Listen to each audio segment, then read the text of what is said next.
Right,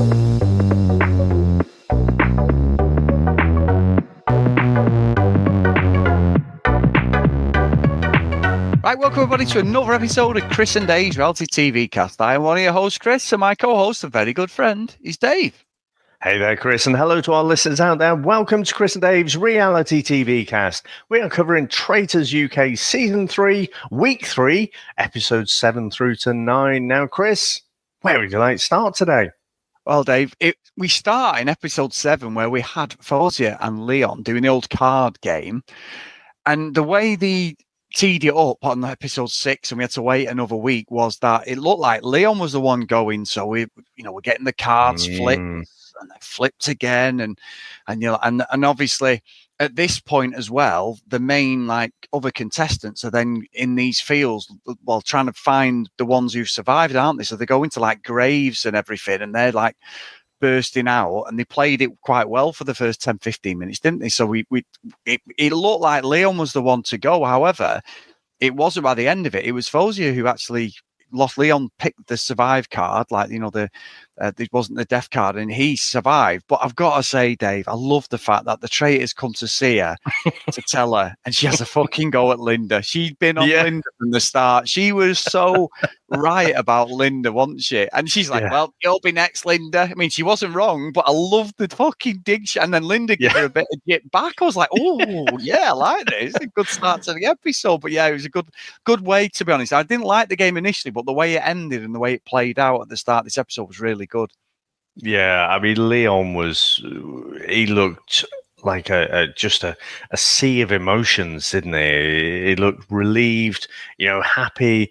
Then he seemed to be quite mournful and, sad that obviously Fozia's got to go. I don't know. I was trying to think of this, how they did it exactly, because there was no commentary. There's no voiceover or something saying, oh, it looks like Fozia's going to win here. I was trying to think. It's quite, whatever they were doing with the camera and the music and everything, it definitely led us to believe that Leon was going to be the one to lose last week. The way I think it all built up and everything. But no, it's just a bit of game of chance, isn't it? I did love that. There's been this needle between Fozia and Linda from the start, hasn't there? and just the fact they were going at each other, because Linda's like, "Oh, get over it."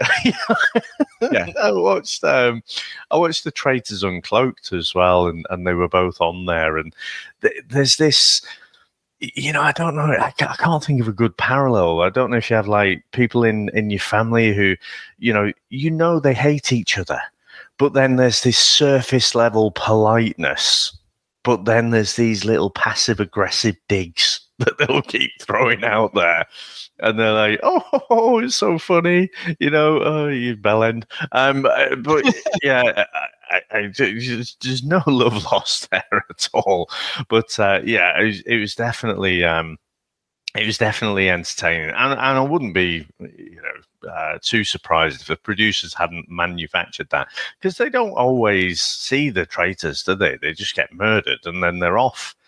But to actually wheel them out, to make sure that Mina and Linda are there to see them off, or see Fozia off, I thought was a bit odd. But when we had this interaction, I was like, oh yeah, it probably made that happen.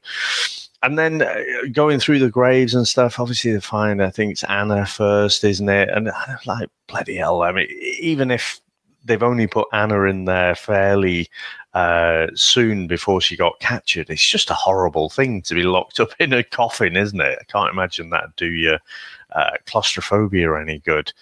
And then, then they seem to get mixed up with Roman numerals and stuff. I know you don't like the challenges as much, but I felt like there was a bit of stakes with this one, because again, the reason I'm more into the challenges this time is that they seem to be looking for clues.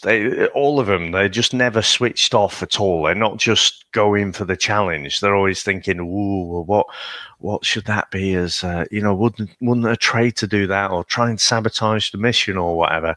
And Alexander, when they capture him, and I was saying last week that I thought he was quite entertaining in that game, because for a diplomat, he's got no poker face whatsoever. And he's explaining what happens in the game.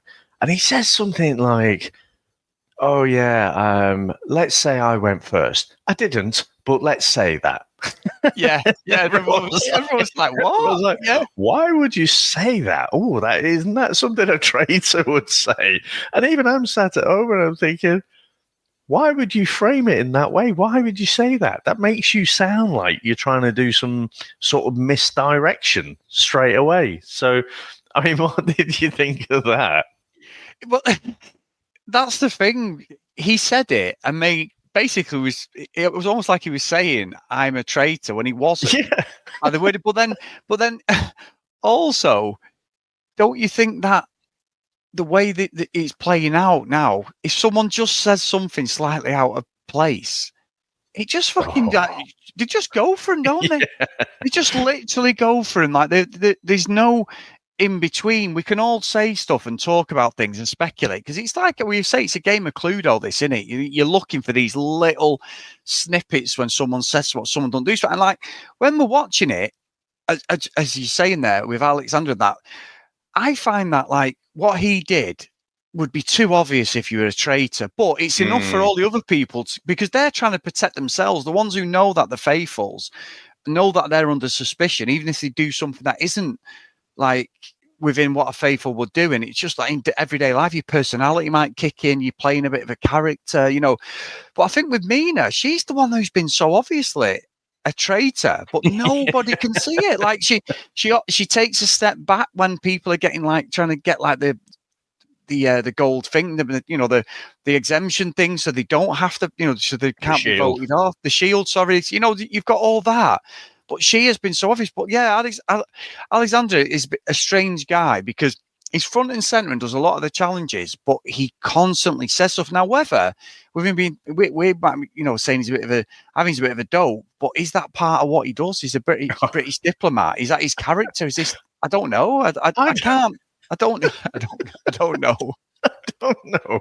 But he is a bit Tim Nice but dim. He's got the looks, he's got the accent and everything. You think, oh, this guy knows what he's doing, but he is a bit of a buffoon, I think. And I think he's like me when I'm walking through airport security. Yeah. Because I know where I've been. I know I've got nothing on me. But fucking hell, I'm waiting there at airport security to go through the old scanner. I'm like, I don't know. Maybe I have come into contact with something. Maybe I do have something stored on my person that, I'm trying to smuggle in. Even though I know I fucking haven't. I feel guilty as I'm about to walk through the machine. So I think that maybe that was something sort of sabotaging Alex in his own head there. But you say about Mina and that she's so obvious. Well, there was one person who called her out, and that was Anna. Yes. And quite often you see the traitors discussing, well, because this person's got a bit of suspicion on me, it'd be too obvious if we killed off her. But she was the one who, she thought she'd been selected through the drink, which we'd seen in the last season, hadn't we? Yeah. So she was thinking, because of that, for Mina, and I was thinking back, I was like, I don't think the drink had anything to do with it, but because of that, so it's for the wrong reasons, but Anna was definitely convinced it was Mina, and then she's the one who ends up murdered. But then for some reason, no one discusses it. No one says I think as well, they touched on some of them, and Mina was in the conversation, but they went off on someone else, didn't they? It was like, no, I still think Freddie, or I still, it's like, and now the one I don't like, one of the contestants I really don't like, and constantly does my head in because the theories. I mean, Leon got everything wrong every time he asked. He had this theory. Can I have a guess? Go on. Is it Joe? 100%. Joe. What a Bellend! I am with you. Bellend, an absolute gobshite whose theories. I know we have the luxury of watching it, and they're there living it. It's a completely different experience for them. But I just don't like his attitude, the way he speaks to people. He literally thinks he's top dog, and he's an absolute bellend. And more it goes on, I'm like, just kick this guy off. I don't want him winning it. I don't think he deserves to win it. I think he's been quite vicious at times with people. He's not playing the game for the right reasons, I don't think. Oh, that's how it's showing anyway. I think his personality is coming across really poorly at the moment. I think you're right. I mean, the fact that I just guessed who was irritating, because I was the same. No, I was the same because he goes after people who are faithfuls with 100% conviction, and he gathers other people. He does something Jake doesn't do. Jake can't seem to convince other people about, what his theories are. But Joe absolutely goes for someone, and then they stand up there, they go, I'm faithful, and then he's like, oh, well, I guess that was wrong, wasn't it? He's got zero remorse whatsoever, or zero doubt in his mind about, why did I think that they were a traitor? Maybe I need to refine my thinking or something. No, something else comes up, because what you said about the theories and everything, they were going after Alex, and I thought, at the start of episode 7, I thought, when Alex tripped himself up a bit, even though he's not a traitor, he made it sound like he was. I thought, he's gone here. But then it was, what was the guy with the purple hair? My mind's just gone blank there. Alex. There's Alexander, and then there's Alex as well. Yeah. So he's friends with Linda, wasn't he? So I knew. Yeah, and then when they go, man, we haven't even spoken about Linda going, have we? But we can come back to that bit. But when they get Linda out, and then Alex just says something like, well, Linda's never, voted for another traitor, and then Joe is like, he's just tripped himself up, he has. And then he has a little mother's meeting outside. And he's like, he's just slipped up. Because how would he know that, he hasn't thrown another traitor under the bus? There's only Armani that Linda didn't vote for, that they know is a traitor. And Linda obviously didn't vote for herself. So they've only caught 2 traitors.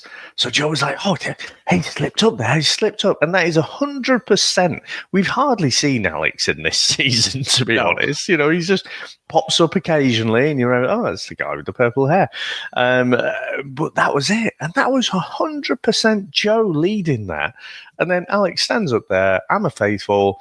And Joe's like, oh well. On to the next one. Yeah.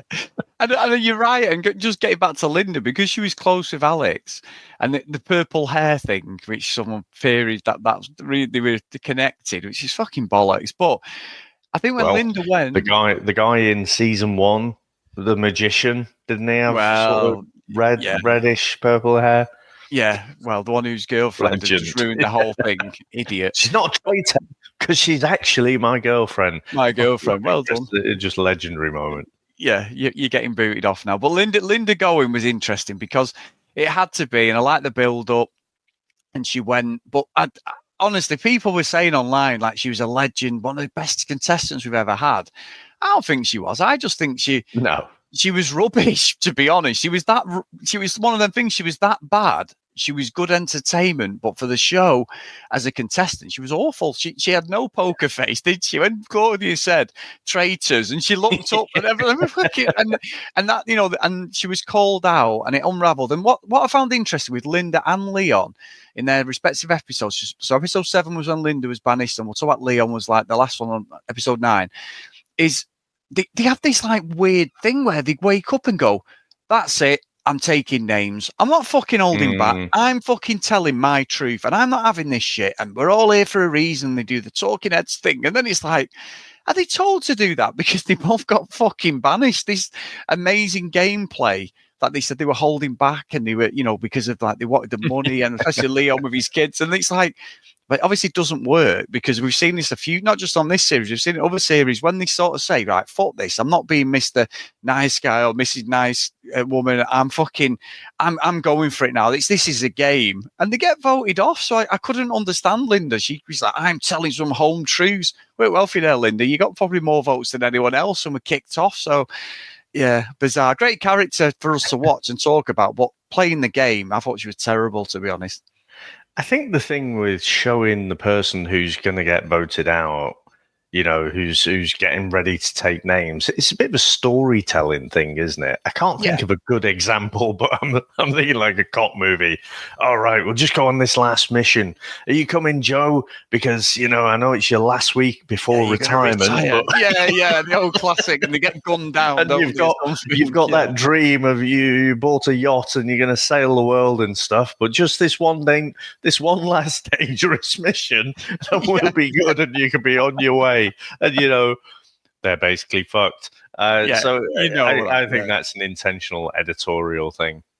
Yeah, I think so. And I think, like, obviously they said about Anna, but then Alex gets banished in episode 8, and then we go into the start of episode 9, and we've got Charlotte now. Charlotte's been recruited by Mina face to face. Basically, you either become a faithful or you don't. Now, that would have been interesting if they'd done that with, was it Anna who started crying and was like, and refused it? If actually Mina had gone to Anna because she did this big thing about her integrity and all that, and then she's been booted anyway. But that would have been interesting just for us to say, oh, really? You've said this one episode and you've had to recruit, because once you recruited Charlotte, I think Charlotte did well. I think that will be Joe's downfall going into the last week, because she's part of that little clique with like Leanne and stuff, and they seem to make the decisions. They're the catalyst of who goes, really, of who they're going to attack, because they all believe that all of them are faithfuls, which they have been up to this point. But I think Charlotte might win it, because I agree. I think Mina is under scrutiny now. I think I said last week she's been fantastic. It's halfway through, she's been brilliant. This week there's been a few rumblings. I don't think this is going to go away. But I also think they should have recruited another traitor and not booted Leon off. I think safety in numbers. If the traitors are going to win it, you better go into that last week with 3 traitors, not 2. So I think that might be the downfall. But I've them changing everything. I think Charlotte is going to get booted. What do you think of that, Dave? That's just my opinion, anyway. Hold on. Do you think Charlotte's going to get booted, or no? Sorry, Charlotte's going to win it. Yeah.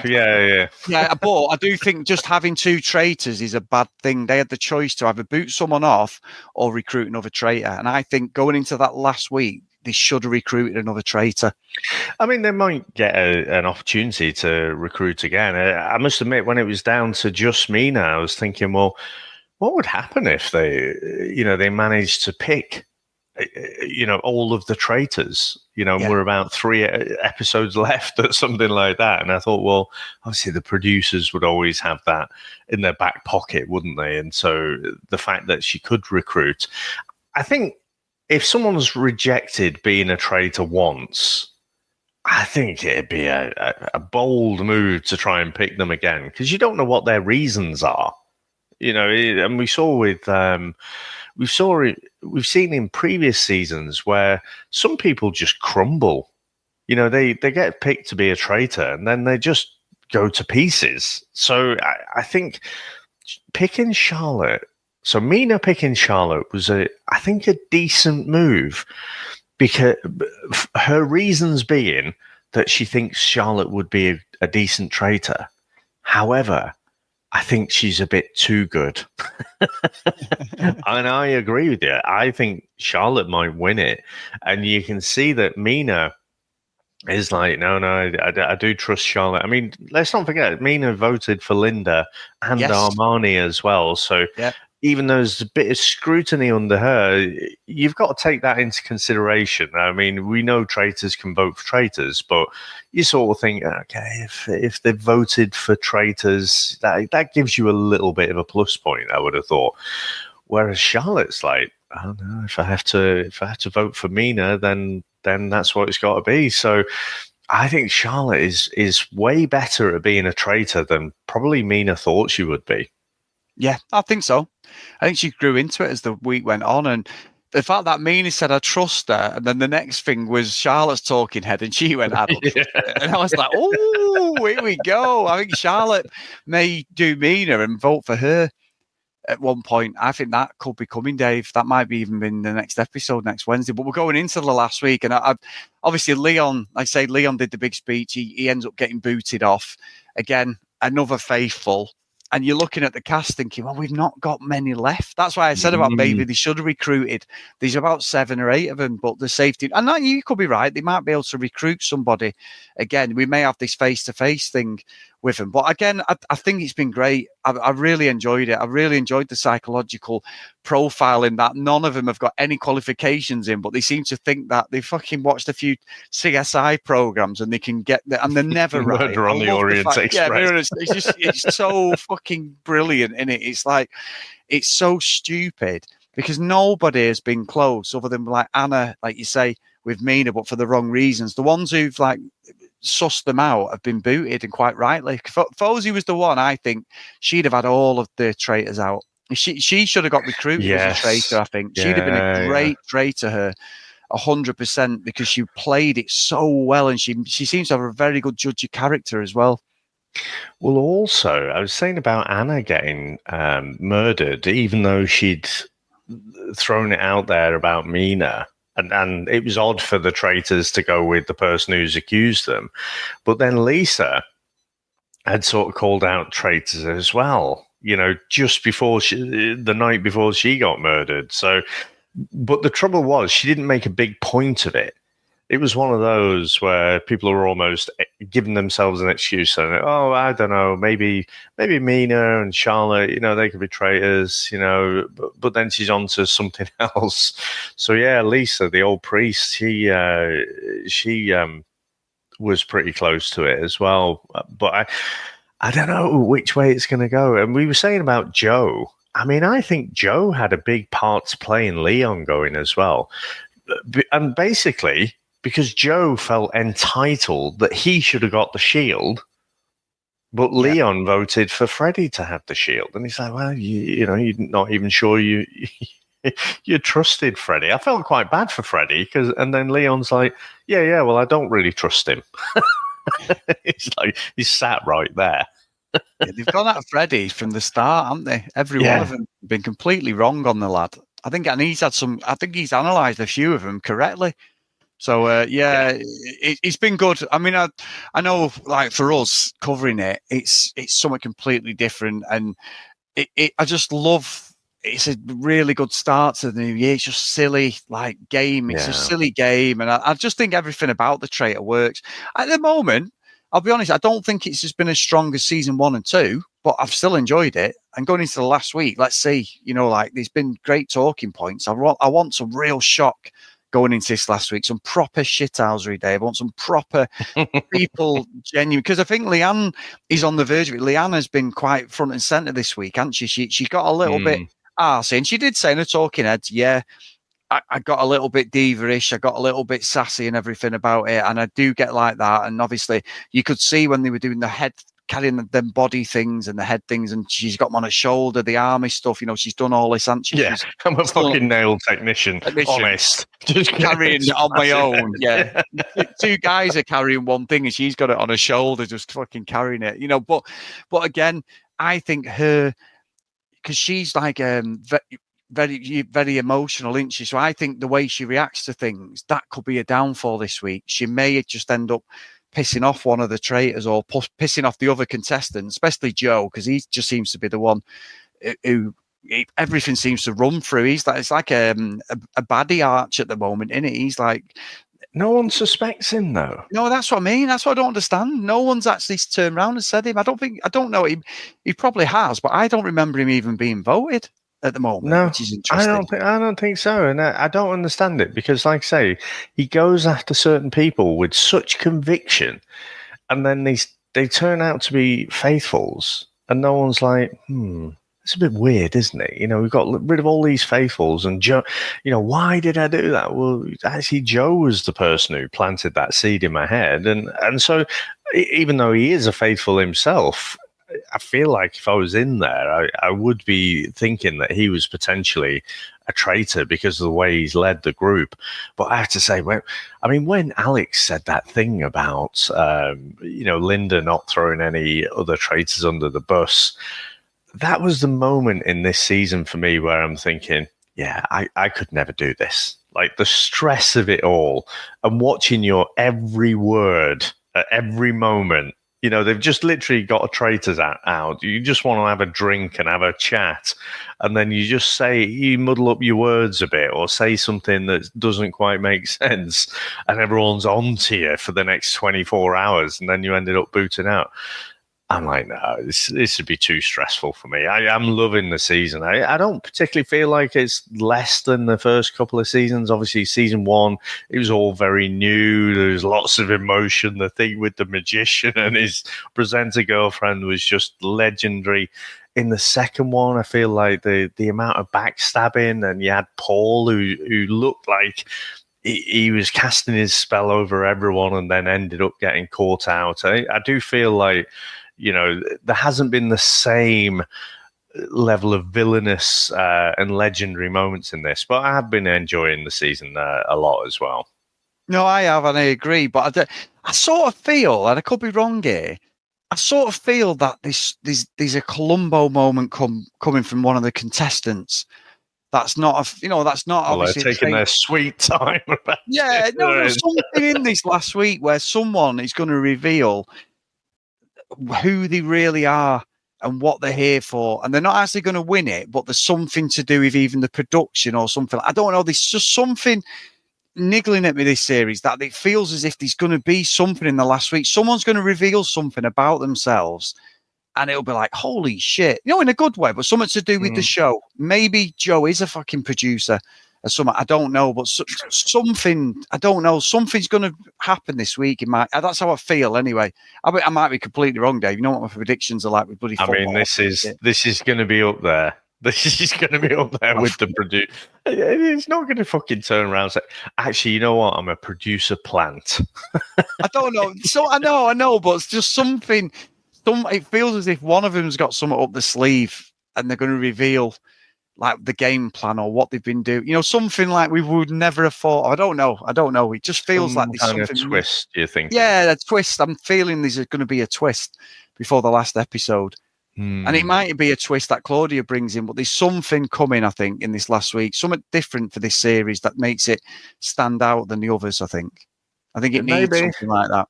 Yeah, maybe. I don't think it does. Back to what you're saying about Linda, I do agree. The reason people say she's a bit of a legend is because, we don't want to see people who are just perfect, do we? And like Paul last season, he was almost perfect, his game plan and everything. We see ourselves in these people. We want to see someone who's just bumbling along and just being a bit shit, but actually just falling forward and somehow making it through to the next round each time. So I think that's why people find her endearing, or found her endearing when she was on the show. And it was interesting when she was on the Uncloaked thing, because she was saying she went in with the mindset that she was going to be really good at this thing. But even her watching it back, it's like, God, I was rubbish. Yeah. So I do appreciate that. But yeah, maybe, 3 episodes left. They do seem to pack in a lot of twists and turns, in terms of which way the wind blows. Because like I say, at the start of the week, I thought, well, Alexander, he's fucked. He's going to be the next one out. There's been different times, multiple people have gone after Freddie, as being the person. There's a bit of heat on Mina now. I think Charlotte will absolutely throw her under the bus at some point. Maybe not next episode, maybe the episode after that. They might have to recruit again. But yeah, I can't fucking wait, Chris. It's one of those things where I can't wait to see what happens, but then I'll also be a bit sad that it's over. Yeah. And it's funny you should segue into that, Dave. You didn't plan this, but we are doing double duty podcasting, aren't we, today? Which means that you'll be sad for this to end. But I don't think you're going to be sad about the other one ending, because we are. And that's where you're wrong, Chris, because I am really quite sad about it. Because, my friend, we will be releasing the Love Island All-Stars episode later on today, or maybe early tomorrow. I'll give you a bit of time to listen to the Traitors. But either way, we are back, baby. These fucking Bellends, I cannot wait to talk about them. The Traitors, we're breaking them down. We said about Joe being a bit of a Bellend, but I'm telling you now, Dave, the 12 contestants on Love Island or whatever it is are a bunch of fucking hungry, fame-thirsty Bellends, and I can't wait to talk to you about it. That word will be said a lot in our next podcast, but that will be coming out later on, definitely, and I can't wait to talk to you about it because I've been frothing at the mouth. We've been messaging each other, everything. So as the Traitors finishes and we're going to the next week, unfortunately, we're starting Love Island All-Stars until Dave says, not a fucking chance, I'm out. You know what I mean? But there you go. I think we might be running some kind of record when we record for the amount of Bellends uttered in one episode. It'd definitely be a drinking game situation, but a little preview of what I thought of the first week. You're not far behind, you Dave. I'm not far behind. Anyway, if you want to email us, please email us at cdrealitycast@gmail.com. Follow us on social media at cdrealitycast. And as always, if you do want to support us, please go over to patreon.com/cdrealitycast. And also, if you're outside the UK, we do have a VPN discount in the show notes. If you on NordVPN, if you do want to watch it on the ITV player or the BBC iPlayer, depending on Traitors or Love Island. But also, please go up to Facebook. There is links on the episodes as well. Chris and Dave's Reality TV cast. As always, big thanks to Charlene for running it over there and moderating it for us. We do appreciate it. And the great community in the Messenger for that page, because everyone talks about the show. There's different messenger groups for different shows. So please get over there and keep all your spoilers in there as well. Nobody's putting anything on the front page anymore, which is brilliant. But I really enjoy reading and sort of interacting with everyone because it's just a load of friends talking about reality TV Bellends, and I love it. So just keep that going. It's really good. So the roll call of honor, and a big thank you today to Anna, Tilly, Marcy, Stacey, Sinead, Kathleen Sims, Andrea, Nick, Danielle, Kim, Amanda, Larissa, Helen, Nicola, Gillian, Keith, Helen, Chloe, Joanna, Libby, Susan, Lauren, Lucky Lulu Green, and Kent Gustafson. So thank you so much, guys, for all your support. But I'll be saying that roll call of honor pretty soon, Dave, as well. So tremendous stuff, my friend. Yeah, well, I'm going to keep my headspace in Traitors for the moment and keep upbeat and positive. So thank you very much for the chats. I've been loving this season, loving our chats about it. Yeah, I may not say the same on the next time we talk, but thanks to all our listeners out there. Thanks to all our supporters, and we'll speak to you next time. Bye.